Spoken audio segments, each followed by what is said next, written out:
ಓಂ ಶಾಂತಿ. ಎಲ್ಲವೂ ಆತ್ಮರುಗಳ ಮೇಲೆ ಆಧಾರಿತವಾಗಿದೆ. ಸದಾ ಗಮನವಿರಲಿ, ಮಾಯೆಗೆ ವಶೀಭೂತರಾಗಿ ಶಿಕ್ಷೆಗಳನ್ನು ಅನುಭವಿಸುವಂತಹ ಯಾವುದೇ ಉಲ್ಟಾ ಕರ್ಮವಾಗದಿರಲಿ. ತಂದೆಯ ದೃಷ್ಟಿಯಲ್ಲಿ ಎಲ್ಲರಿಗಿಂತ ಅಧಿಕ ಬುದ್ಧಿವಂತರು. ಯಾರಲ್ಲಿ ಪವಿತ್ರತೆಯ ಧಾರಣೆ ಇರುತ್ತದೆಯೋ ಅವರೇ ಪತಿತರು ಬುದ್ಧಿಹೀನರಾಗಿದ್ದಾರೆ, ಪಾವನರು ಬುದ್ಧಿವಂತರಾಗಿದ್ದಾರೆ. ಮಕ್ಕಳೇ, ಈ ಕಣ್ಣುಗಳು ಮೋಸ ಮಾಡದಿರಲಿ, ಇದರಿಂದ ಜೋಪಾನವಾಗಿರಿ. ಈ ಹಳೆಯ ಪ್ರಪಂಚವನ್ನು ನೋಡಿಯೂ ನೋಡದಂತಿರಿ, ಹೊಸ ಪ್ರಪಂಚವನ್ನು ನೆನಪು ಮಾಡಿ. ಈ ಹಳೆಯ ಪ್ರಪಂಚದಲ್ಲಿ ನಾವಿನ್ನೂ ಸ್ವಲ್ಪ ದಿನಗಳ ಯಾತ್ರಿಕರಾಗಿದ್ದೇವೆ. ಏಕೆಂದರೆ ಈ ಕಣ್ಣುಗಳಿಂದ ಏನೆಲ್ಲವನ್ನು ನೋಡುತ್ತೀರೋ ಎಲ್ಲವೂ ವಿನಾಶವಾಗುವುದಿದೆ. ಆತ್ಮವು ಅವಿನಾಶಿಯಾಗಿದೆ. ನಾವು ಅನೇಕ ಬಾರಿ ಚಕ್ರವನ್ನು ಸುತ್ತಿದ್ದೇವೆ. ಈಗ ಚಕ್ರವು ಪೂರ್ಣವಾಗುತ್ತದೆ. ಹೊಸ ಪ್ರಪಂಚದಲ್ಲಿ ನಾವು ಕೆಲವರೇ ಇರುತ್ತೇವೆ, ಮನುಷ್ಯರಿರುವುದಿಲ್ಲ. ಉಳಿದಂತೆ ಎಲ್ಲವೂ ಆತ್ಮರುಗಳ ಮೇಲೆ ಆಧಾರಿತವಾಗಿದೆ.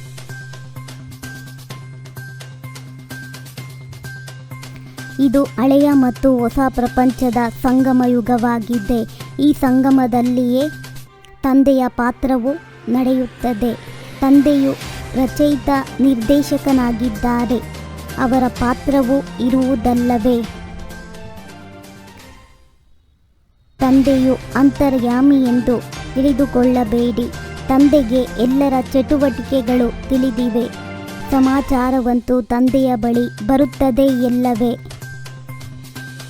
ಕೃಷ್ಣನು ಗೀತೆಯ ಭಗವಂತನಲ್ಲ. ಇವರಲ್ಲಿ ತಂದೆಯು ಕುಳಿತಿದ್ದರಿಂದ ಇವರ ಮೂಲಕ ಆ ಗೀತೆಯನ್ನು ಬಿಡಿಸಿದ್ದರು. ದೇವತೆಗಳಂತೂ ಅಹಿಂಸಕರಾಗುತ್ತಾರೆ. ಅವರು ಸತ್ಯಯುಗದಲ್ಲಿಯೇ ಬರುತ್ತಾರೆ. ಜ್ಞಾನ ಸಿಗುವುದರಿಂದ ನೀವು ಸತ್ಯಯುಗಿ ಹೊಸ ಪ್ರಪಂಚದಲ್ಲಿ ಹೊರಟು ಹೋಗುತ್ತೀರಿ. ಈಗಂತೂ ಇದು ಪುರುಷೋತ್ತಮ ಸಂಗಮಯುಗವಾಗಿದೆ. ಈಗ ನೀವು ಚೀಚಿ ಪತಿತರಿಂದ ಪಾವನರು ಮುಳ್ಳುಗಳಿಂದ ಹೂಗಳಾಗುತ್ತಿದ್ದೀರಿ. ಈಗ ನೀವು ಮಕ್ಕಳಿಗೆ ಅಪಾರ ಖುಷಿ ಇರಬೇಕು. ನಾವೀಗ 84 ಜನ್ಮಗಳ ಚಕ್ರವನ್ನು ಪೂರ್ಣ ಮಾಡಿದ್ದೇವೆ. ಈ ಪುರುಷೋತ್ತಮ ಸಂಗಮಯುಗದಲ್ಲಿಯೇ ರಾಜಯೋಗವನ್ನು ಕಲಿತು ದೇವತೆಗಳಾಗುತ್ತೇವೆ ಎಂದು ಪ್ರತಿಯೊಬ್ಬರ ಚಲನೆಯಿಂದ ಕಾಣುತ್ತದೆ ಎಲ್ಲವೇ. ಬಹಳ ಪತಿತ ನಡವಳಿಕೆಯಲ್ಲಿ ನಡೆಯುತ್ತಾರೆ. ತಂದೆಯು ಪದೇ ಪದೇ ಮಕ್ಕಳಿಗೆ ಎಚ್ಚರ ನೀಡುತ್ತಾರೆ. ಮಾಯೆಯಿಂದ ರಕ್ಷಿಸಿಕೊಳ್ಳಬೇಕಾಗಿದೆ. ಯಾರೆಷ್ಟು ತಂದೆಯನ್ನು ನೆನಪು ಮಾಡುವರೋ ಅಷ್ಟು ಪಾವನರಾಗುತ್ತಾರೆ. ನಿಮ್ಮ ಯುದ್ಧವು ಮಾಯೆಯ ಜೊತೆ ಇದೆ. ಈಗ ತಂದೆಯ ಮೂಲಕ ಎಷ್ಟೊಂದು ಬೆಳಕು ಸಿಕ್ಕಿದೆ. ತಂದೆಯು ಹೇಗೋ ನಾವಾತ್ಮಗಳು ಅದೇ ರೀತಿ ಇದ್ದೇವೆ. ತಂದೆಯದ್ದು ಅಲೌಕಿಕ ಜನ್ಮವಾಗಿದೆ. ಅವರು ಬಂದು ನೀವು ಮಕ್ಕಳಿಗೆ ಎಷ್ಟು ಚೆನ್ನಾಗಿ ಓದಿಸುತ್ತಾರೆ. ಕಲ್ಪಕಲ್ಪವೂ ಬಂದು ನಮ್ಮ ತಂದೆಯಾಗುತ್ತಾರೆ. ಸಾಧು ಸಂತ ಮೊದಲಾದವರು ಎಂದೂ ಕೂಡ ದೇಹ ಸಹಿತ ದೇಹದ ಎಲ್ಲ ಸಂಬಂಧಗಳನ್ನು ಮರೆತು ನಾನೊಬ್ಬ ತಂದೆಯನ್ನು ನೆನಪು ಮಾಡಿ ಆಗ ಮಾಯೆಯ ಪಾಪಾತ್ಮರುಗಳು ಭಸ್ಮವಾಗಿ ಬಿಡುತ್ತದೆ ಎಂದು ಹೇಳುವುದಿಲ್ಲ. ಪ್ರಾರಂಭದಿಂದ ಹಿಡಿದು ಇಲ್ಲಿಯವರೆಗೆ ಯಾರೆಲ್ಲ ಆತ್ಮಗಳು ಪಾತ್ರವನ್ನು ಅಭಿನಯಿಸುತ್ತಾರೆಯೋ ಎಲ್ಲರದ್ದೂ ಇದು ಅಂತಿಮ ಜನ್ಮವಾಗಿದೆ. ಈಗ ಮನೆಗೆ ಹೋಗಬೇಕಾಗಿದೆ.